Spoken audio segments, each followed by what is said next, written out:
Assalamualaikum warahmatullahi wabarakatuh. Nama saya Rahmatul Fitriana. Saya mahasiswi dari Institut Ahmad Dahlan Probolinggo, Program Studi Pendidikan Agama Islam.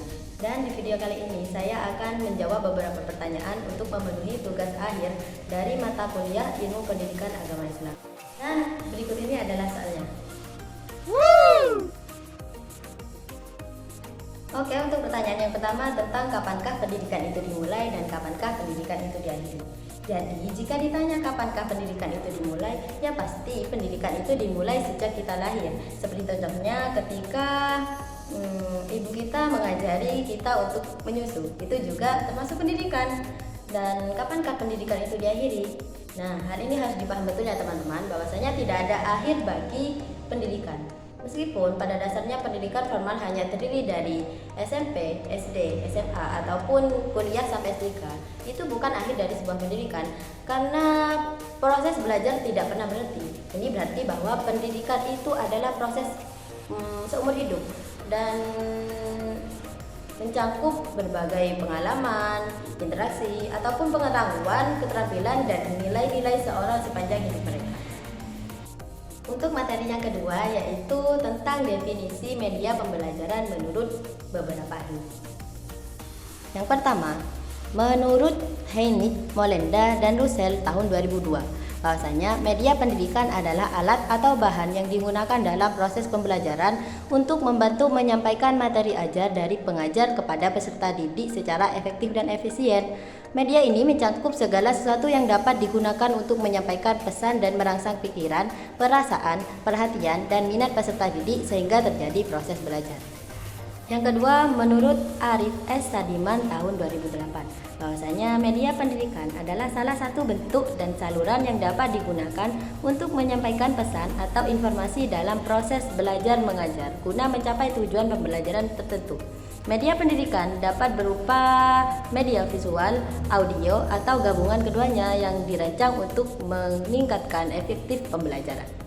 Yang ketiga, menurut Red Ghazali tahun 1969, bahwasanya media pendidikan adalah alat, bahan, atau teknik yang digunakan dalam pembelajaran yang bertujuan untuk meningkatkan komunikasi antara pengajar dan peserta didik.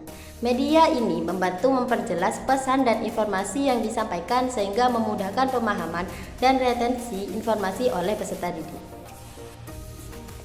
Kemudian media pendidikan yang dapat digunakan dalam pembelajaran itu apa saja sih? Nah, yang pertama ada buku teks, itu tidak asing lagi ya bagi teman-teman. Yang kemudian ada audio visual, contohnya seperti video ceramah, film religi, dan rekaman audio bacaan Al-Quran yang dapat digunakan sebagai media pendidikan. Kemudian selanjutnya ada media digital dan online seperti situs web, aplikasi pembelajaran, platform e-learning, dan lain sebagainya.